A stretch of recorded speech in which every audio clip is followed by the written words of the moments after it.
Hello, எல்லாருக்கும் வணக்கங்க. இந்த மீன் மேக்கரில் உப்புமா செய்யலாங்க. நல்ல ப்ரோட்டீன் சத்து.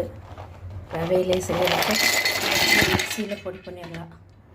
இந்த மீன் மேக்கர் இந்த ரவையாட்டை பல்ஸில் வச்சு 1க்கு 2 உடைச்சிருங்க.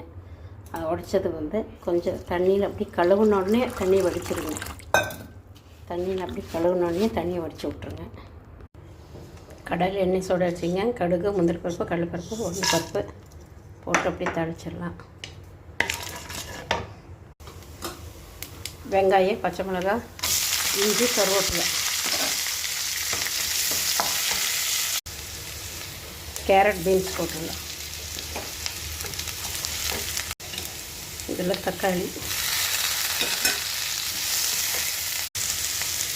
மிளகாய்த்தூள், மல்லித்தூள், உப்பு இது போட்டு வச்சுருங்க. இந்த மசாலா கொஞ்சம் வேகட்டு ஒரு அரை டம்ளர் தண்ணி ஊற்றி வச்சிடலாம். இந்த மசாலா கொஞ்சம் அப்படி வேகும். கொஞ்சம் பன்னீர் துருவி சேர்த்துறேங்க. நீங்கள் தேங்காய் போடுறாலும் போட்டு. மசாலா நல்லா வணங்கிருச்சுங்க. ஒரு டம்ளர் தண்ணி ஊற்றுறது மசாலா கொஞ்சம் வணங்கு. இதில் நெய்யை ஒரு 2 ஸ்பூன் ஊற்றிக்கலாம். பன்னீர் அப்படி போட்டுருலாம்.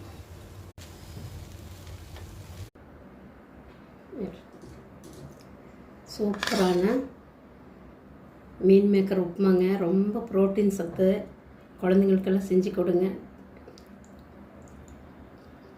டேஸ்ட்டாக இருக்குதுங்க. நீங்கள் செஞ்சு பாருங்கள்.